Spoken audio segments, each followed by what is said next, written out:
Hi, everyone. We're so glad that you've joined us for the second episode of Midlife Matters, the podcast for women who have left the mommy years and are parenting teens and young adults. Each week, I'm joined by my friends, Julie and Mindy, to discuss all the topics that keep women in the middle years up at night. Last week, we introduced ourselves and shared a brief rundown of our lives up to this point. This week, we're going to answer 6 fun questions designed to get to know us better. Let's dive right in. All right, guys, I'm so glad you guys are back for another week. It's our second episode of Midlife Matters, and last week I had so much fun learning new things about you guys that I thought it would be fun if we had a few questions that we answered kind of in a rapid-fire, round-robin way. Actually, there are 6 of them, and we're just going to use those to find a little bit more about each one of us. I gave Mindy and Julie about 20 questions to choose from, and I said I'll pick the ones that overlap. So all of these questions were pre-approved. Everybody's had a chance to hear them, and I'm excited to hear what your answers are. Julie's ready to be in the hot seat now. Woohoo, go Julie. So Julie, our first question is, what could you do a 40-minute presentation on with absolutely no preparation? I could do a presentation on how to pack lightly. I could teach you how to pack for 2 weeks in just a carry-on. Oh, wow. And I can testify that this is true. I actually saw Julie in the airport with just a backpack. Okay, I've got to learn that for sure. It's fascinating. I've always overpacked on every trip that I've been on. And on a road trip, that's not that big a deal. You've got room in your car. But when you're having to lug all your stuff on and off an airplane, on and off a train, it really gets old if you've got too much stuff. Our daughter did a study abroad in Vienna when she was at Lipscomb, and John and I got to go over and visit her. We each had about 4 bags each. Oh, no. And we actually missed our train stop because we couldn't get our stuff off the train in time. The door shut, and the train just pulled out, and we were still on it. And so I knew right then, never again will I bring this much stuff. Molly's kind of the queen of packing light. She'll go anywhere in a backpack. So she always gives me a hard time about how much stuff I lug around. So I started to investigate this whole packing light thing. Hours and hours of videos on YouTube, and there's endless blogs on packing light. So I think I've read them all now. On my last trip, we went to London, and I packed in a backpack. And I still had too much stuff. I could have done it with less. That is amazing. Wow, I'm impressed. All right, Mindy, what could you do a 40-minute presentation on with absolutely no preparation? Okay, I could totally do a 40-minute presentation on a full body workout with any equipment, no equipment, in a hotel room, in your house. Doesn't matter where you are. So you could have no equipment, not weights, anything? No. In fact, body resistance exercises are one of the best things you can do anyway. But yeah, you can use your stairs, you can use a chair, you can just use the floor. There's different like high intensity interval training exercises you could do just in one little spot in your house to even do your cardio. You could do HIIT training, which is the most effective fat burner. Oh my goodness. So there's a lot you can do. And so that's something I've learned over the past couple of years myself. I love it. That's a real sense of freedom because you know that it doesn't matter if the hotel gym is good. Doesn't matter if you can't get out to the, maybe it's raining and you normally work out outside. Like there's a lot of different times. And it doesn't necessarily mean I use that knowledge all the time when I should. I'm more than happy to sit on the couch and watch a Hallmark movie sometimes. I was going to say, I would need you there to enforce it, to make you Then there's that. Yeah. Well, I have learned I can do pretty much any exercise. If there's a good song playing, I'm up and dancing to it anyway. So. Okay. Well, that'll get you motivated. Yeah. Yeah. How about you, Marie? All right. 40-minute presentation. I could totally do a 40-minute presentation on Gretchen Rubin's 4 tendency framework. Julie's rolling her eyes because I've made everyone in my life takes this quiz. And I've made everyone tell me what tendency they are. I don't know if you've ever heard of it, Mindy. Actually, I haven't. I'm thinking I feel kind of sad you haven't asked me or annoyed me about this. Okay. You've been spared. I will send you the link to the quiz and you can let us know at a future episode because I know that I'm going to want to talk about this. Yes. I love quizzes. So basically, the 4 tendencies framework answers the question, how do I respond to expectation? So she says that people fit into 4 tendencies. You're either an upholder, you're a questioner, you're an obliger, or you're a rebel. And it explains why we act and why we don't act. And it addresses the question, how do I get people, including myself, to do what I want? So it's not a personality thing as far as, oh, I'm introverted, extroverted. It's all about, why do I do some things and not others? Basically, it's, are you able to meet your own inner expectations without accountability? Are you able to meet outer expectations without accountability? Or do you need accountability to meet either one of those? They've got a whole book on it. It's super practical. That's what I could give my 40-minute presentation on. Okay. Question number 2.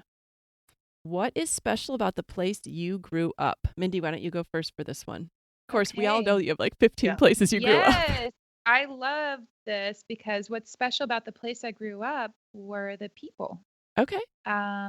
And so it was my parents and my brother, and it was the Army family that we would make. Our neighbors would become our family. And any military family knows this. If you live on base, that's your family. Right. When your dad deploys, the people that are left really pull together.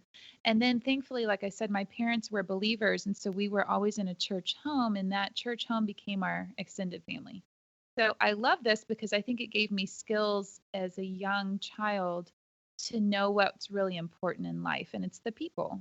Oh, that's The places great. and the things can easily fall away. My location can change, but what's really important are the people. So I'd have to say that's what's special. And also, I love adventure. Moving to a new place, I got to really adventure a lot. And that's an interesting way to look at it, having not had just one place. Right. There's not one place. Right. We know from last time that Julie did have one place. What is special about Memphis, Tennessee? You need to bring up the reputation as you describe it.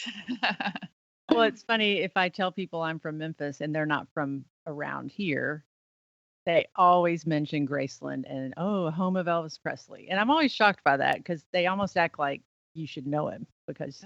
Oh, right. Like Justin Timberlake. Yeah. I know. I think Elvis, really, people even know who he still is. But yes, it's a huge deal. They still have a candlelight vigil on the day of his death. Oh, wow. Thousands of people from all over the world still come to that. They're all shook up. Yeah. And I had never even been to Graceland until I was married. Really? So growing up there, never even visited. We had some family come in that wanted to see it, so we went. Oh my goodness. And it was fascinating, and you should probably do it sometime. But yeah, Steve's done it, but I never have. Yeah. So it's I know Memphis gets a bad rap, but I loved growing up there. It was truly a southern town. It's a lot different than Nashville. I feel like there are more people that are from Memphis that still live there, whereas Nashville is a mixture of people from all over. Really friendly people. We were part of an incredible church there, and the food is awesome. We still like to go back for the food. I will say that Steve and I went there because they have IKEA. I think that's the closest IKEA, and we were just there for the weekend. But the food, the places that we went to eat, were all really good. Yeah. Yeah. Well, that's great. I don't have nearly anything as exciting as Memphis to say where I'm from. I mean, like I said, I grew up in a really small town. So what's special about the place I grew up? Well, I think the special thing about it is just that it's a true small town life. Like I said last time, we had 2 stoplights. We had only local stores. There were no chains. It was the type of place like where the drugstore was still closed on a Sunday. The restaurants were owned by local people. There were farms. It was very simple. Entertainment was simple. I mean, you could drive 20 minutes to go to a movie, but, I don't remember just there being like putt-putt, laser chase, jumping places, like all the things that we do to entertain our kids now. There was nothing like that. It was just the real true small town life. And my brother often says, do you think you'd like to go back? Which is better, to raise your kids in a small town or a big town? And I say, I think both have their advantage. All right, moving on. Julie, what are some things that your friends would consider so you? Well, I guess anything homemade. Uh-huh. Making spice poached pears in your Instapot for the first time. Oh, that Yes. sounds So Fancy yummy. fancy recipes are so Julie.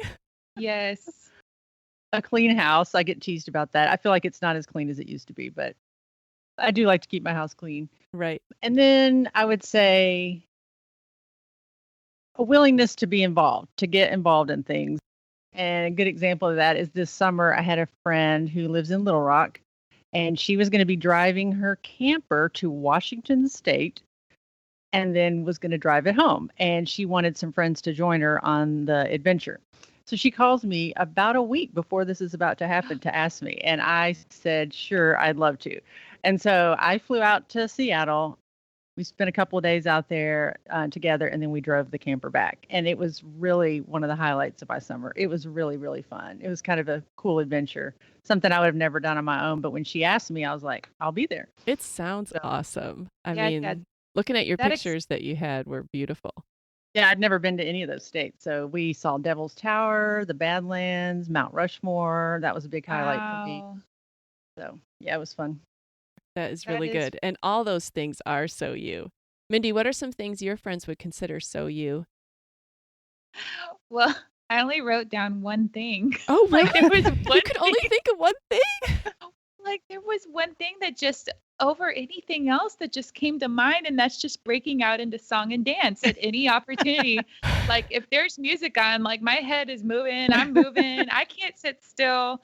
And so I'd have to say that I like movie lyrics, breaking out into song and dance. Okay. And That's we've it. been good friends for a long time, and I don't know that I've seen you break out into song and dance except maybe at Abigail's wedding. I need to Oh, see you well, breaking out more. We must not yes, be I going enough places with music.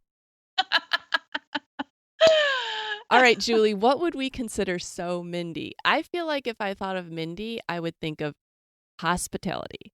Oh, Yes, yeah. Every definitely. time You're when right. she lived in Knoxville before she moved to Pennsylvania, my son also goes to college in that town. And we knew that if we were going to that town, we would be guaranteed a great meal, a place to stay, super conversation. I mean, hospitality, I feel like, is Mindy's gift. Can you think Definitely. of some more, Julie?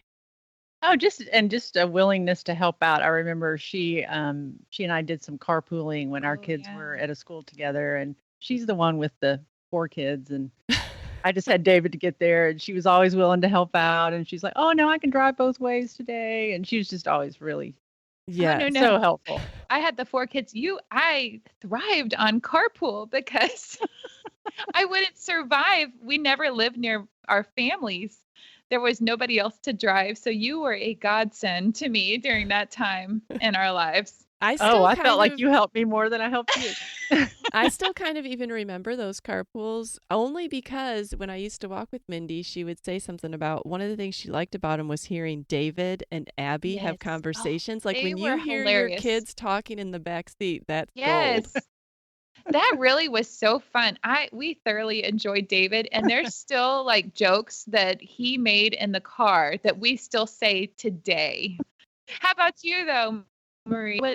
What's so you? All right, what are some things that are so me? I immediately thought of DIY. I love to redo things. I'm always willing to buy a piece of garage sale furniture, paint it, do something different with it. Anyone, at any point I could decide to change my room around or paint a wall, paint a whole room. I mean, I just thrive off stuff like that. Anyone who knows me is kind of annoyed probably by how much I love a bargain. My kids definitely are annoyed by how much I love a bargain because I almost refuse to pay full price for anything. I love the hunt of a bargain. I love the feeling you get when you get a good deal. And also, I'm kind of the queen of one pot meals. Like I Mm. love having people over, but you are not going to get poached pears in your instant pot. You're going to get a meal with 5 ingredients or less, kind of made in one pot. Soups, casseroles, maybe like a big crock pot of meat that has, you'll put on rolls. Like it's going to be something that feeds a crowd, and it's going to be something I've Mhm. pretty much prepared ahead of time. I would say that those are like so me. Okay, Mindy, where would you spend all your time if you could? I would be hiking. Julie and I definitely have that in common. Yeah. Or I would be exploring a big city or a foreign land, anywhere. I want to see things. I want to see the world. So if I could spend all of my time adventuring in some new place with my family, that is where it's at. That's so cool that you guys have that both in common. Julie, was that your answer too? Well, definitely I would be exploring things. I love to travel and go to new places, but realistically, I would say I would spend my time outside on my porch. Oh, I love yeah. it in the spring, in the summer, in the fall. I really miss it in the wintertime. I start my morning out there having my coffee, my quiet time. I eat lunch out there. We watch Aw. TV out there. I nap out there, everything. So, Oh my goodness. so Yeah. I would say just outside, but I do like hiking and Right. exploring. It was funny because Steve asked to hear these questions, so I read them to him. And then he kind of threw out a few answers along the way of what he thought that I would say. And when I said, "Where would you spend all your time if you could?" he said, "Wait, let me guess what you answered. Home." I said, Yes. "Actually, I did consider putting that down." Yes. But it's so funny because both Mindy and Julie, you've answered that you would be traveling all over. And I do like travel, but if I was going to say if I could only spend my time one place, I would probably put home. Or then he said the library, and I said I did write down the library. Well, the Brentwood Library is an amazing place Yes. that I still miss.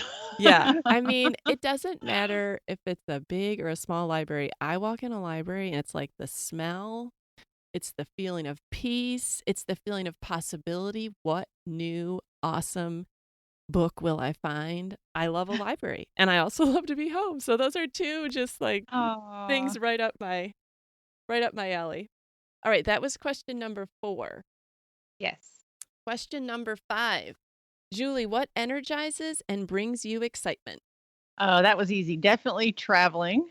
When I am traveling, I can go all day. Like, and I'm not that way at home. Mhm. But when I am on a trip to see the world, then I like to get up early, get going, make the most of the day. We have long days, stay out late. I'm not, if I'm going to the beach, I actually like to just sit and relax. So Right. I'm actually talking about a trip where you're sightseeing. Sure. This summer we got to take our whole family to the UK, and we kind of learned the different travel styles that everybody in the family had, and they were not all the same. Mhm. Different expectations. Like our daughter-in-law said, "Wow, I'm so tired. I thought we were coming on vacation." And I said, "No, we're not going Uh-oh. vacation." Like she equated that with rest, and we never rest on these trips, No. Right. Molly and I were probably the most alike. Like we joked that we could see the world in 2 weeks because we would not pause for meals. We could eat Cliff Bars that were in our purse Right. Oh. and not need much sleep. We can sleep when we get back home, but not everybody in the family had that same Yeah. perspective. And one day we had a 23-hour day, and my family wasn't really speaking to me after that. Oh my goodness. Because I'm the planner, so I had to take responsibility for it. So I just get so excited about all there is to do, and I don't want to miss out. So I Right. tend to overplan a little bit. And it's So yes, probably even energizing to you even before you go on the trip, just planning the trip. oh, that's really half the fun. Like I don't want it to get here because I've enjoyed the planning and the thinking about it, and I do a lot of research, and I even get Google Maps out and look at the places we're going to stay, walk the streets, and Oh my goodness, that's fun. yeah, I've seen it all before I get there, really. So. That's great. That's great. Mindy, what really energizes and brings you excitement? Okay, so it seems a little similar to the last question, but I answered it in a different way. As much as I love to explore and adventure and see new things, now that I have a daughter that's 11 hours away, I love having all my kids home together for a short amount of time because then they start to bicker. I love reading a great book. Mhm. So, absolutely love delving into a book. I love being at home, wherever that may be. Right, right. And it energizes me when there's nothing on my to-do list. Okay. I like when I know that there's not something pressing and I can just relax. That's great. So, Yeah. Yeah, as much as I love to be with people and adventure and have fun, it's those quiet times at home that I think probably energize me to be able to do the other things. Mm-hmm. Yeah, I can definitely see that. Yeah, that's good. Yeah. What energizes and brings me excitement? I would just have to say creating things, like making this podcast. So Yes. exciting. Trying to learn how to edit. Great. Anything DIY, art. I had a blog for a while. It energized me doing that. Even if I have to make a photo album, I'd never really want to start it. But once you get into it and you start to get creative with it, it's energizing. So I Yeah. would just say anything creative energizes me. I And can see. I know that it Definitely see that. energizes Julie. Do you feel like you have that same bent, Mindy? No, No, that okay. stresses me out. I'm like, you're talking like that sounds horrible. Yeah. I didn't have to think about that very long. Well, the thing about being energized by creativity is once it's over, it's over. I can be Yeah. really into creating something, and when I'm done, I'm done. And the problem with letting people know what you're into is that they ask you about it forever. Yeah. I was really into painting. I was really into oil painting. So, what oil painting are you doing? I really haven't made a project in over a year, and I really want to just throw out all my paints, but I feel too guilty.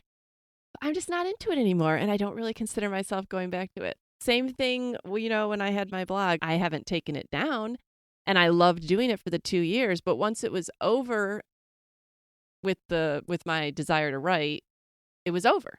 But people will still ask me about it. So That's good to hear because I feel guilty that I don't keep up with things. That they're just kind of for a short season that I enjoy it. I think, what's wrong with me that I don't want to keep doing it? right. And for me, the seasons in my life have been defined for me. And so when I'm taken out of one environment and moved into another environment, I naturally have to let go of certain things. And like who you are in that place is not necessarily who you're going to be in this next place because you're at a different stage in life. Your marriage is in a different place, your kids are in a different place. And so I have a lot of change that's constantly forced on me. And so in each place, like when my kids were little, I was a MOPS coordinator for mothers of preschoolers. And that was really great. And then I did the newsletter and I loved that. I loved the writing. I absolutely enjoyed that time. And then when we lived in Knoxville, that's when I actually went through a year-long weight loss journey, getting healthy, and became certified to teach fitness classes and personal train. And every time I'm at someplace new, it's like something else is kind of naturally comes into my view and I do it. So most of the time I'm like, can I just sit still for a minute? Because I'm so tired of learning new things. So Right. I don't go looking for opportunities to change or learn something new. I look for ways to stabilize my life in any possible way that I can. Right. And I can see that for sure. It's interesting because I was a MOPS coordinator at one time too. I Oh, did are not you know that serious? about you. Yes. Oh, Julie, that's were you so ever a MOPS coordinator? I was in a MOPS group, but wow. I That saved my life. loved Dude, MOPS. me Mothers of too. preschoolers every Ah, other Thursday, 2 hours, drop your kid off to be yes. babysat, and you have like craft, which is right up my Yes. alley. Yeah, Hear I a hated that. speaker and then oh really? Hear a speaker and then small group Yes. discussion. So Yes. it was like my perfect morning. Oh, I know, me too. It saved my life during some years. definitely. And I've joked with people for years that they should really have tops. Or no, would it be POTS? Parents of teenagers. We need a support group too. It's called Starbucks. Yes. Or for me, it was workout class. Right. Some way Or to work walking it together on Wednesday. Right. Yes. Yeah. Or like going for walks. Yeah, Yeah. absolutely. But POTS should definitely be a thing. Oh man, yes. Amen, sister. All right. Here's our last question to get to know each of us a little bit better. Mindy, if you had to choose 3 adjectives to describe yourself, which would you choose? Okay, so this one was interesting to me. I always have a hard time with just 3 words. Right. So I came up with 3 words, and then I just for fun, I asked Grant, I asked Abby Ray, and I asked my husband. So I did not ask the younger 2 because they would have said something. I'm actually curious. I just didn't have the option. So I put that I'm fun, Uh-huh. that I'm content. Content was actually a big thing to me, and I'm intentional. Okay. I like to make the most of every my son Grant, the 16-year-old, said, I'm compassionate, I'm caring, and I'm outgoing. Uh-huh. Abby Ray, my college student, said, I'm compassionate, I'm faithful, and I'm loving. And I joked with her, I'm like, well, what about, having fun? And she said, well, I wanted to say fun loving, but that was 2 words. She said, but yes, definitely fun loving, but loving. That's sweet that they both So, words in common. I know, I thought it was interesting that they both said compassionate. And then my husband, I think I love his words the most. He said enchanting, amazing, and beautiful. Oh, that's sweet. And that meant the world to me. I agree with all those words. Did you guys ask any of your family members?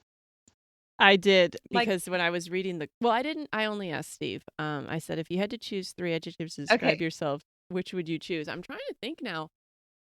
Which one did he say? I honestly don't even remember. He did not say enchanting, amazing, and beautiful. So I hope he listens to this podcast and takes a note from Steve. Bryce. Okay. Our poor husband. When I was thinking of myself, so then I told him the 3 that I had picked, and he said, oh, yeah, I can see those. So the first one I picked is not a flattering adjective, but it's just extremely true. Perfectionist. I just am a perfectionist. Now, if you looked around at my life, you'd say, well, there's a lot of imperfect things, but that's because I'm a perfectionist on my own standards and what I set up as the bar. And I think that's how perfectionistic people are. They're hard on themselves. They've set something in their mind as the standard. Other people may not even think that is the standard. And if they don't meet that internal standard, they're upset at themselves. Other people are probably fine with the outcome, but just their own internal standard wasn't met. So definitely perfectionistic. Open, I couldn't really think of a good word. I've said like open or genuine. I'm not fake.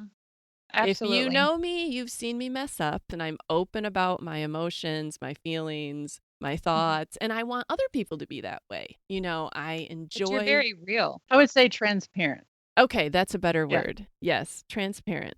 And then this is kind of a boring one, but it's also extremely true, and all my kids would roll their eyes and say, yes, I am practical. Yes. Practical. I am perfectionistic and practical. I wish I could be practical about my perfectionism. That's good. But if there is a scenario, I just see the practical point of view and move forward. Those are really good words. And those are the things that endear me to you. Oh, thank you. Because Yeah.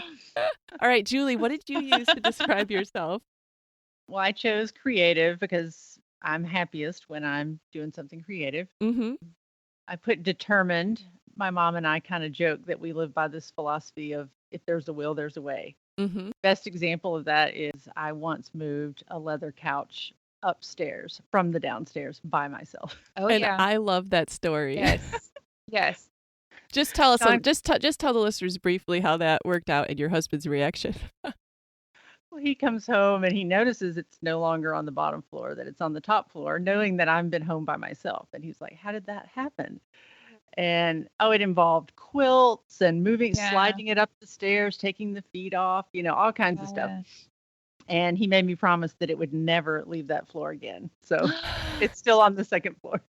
And if you were to see that couch, it's not a small, light leather couch. It is a hefty armed, solid piece of furniture. I do not know how Julie ever managed to, first of all, even fit it going up a stairwell and on her own.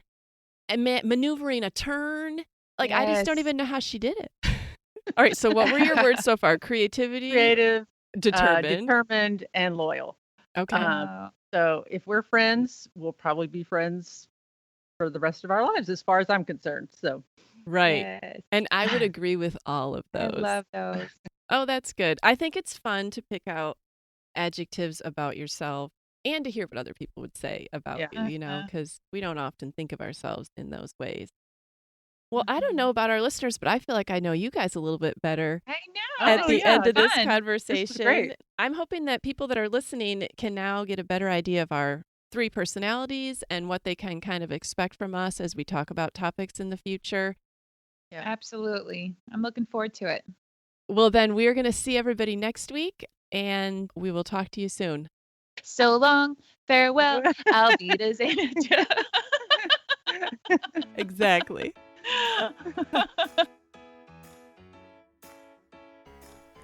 Friends, we're so glad you joined us today.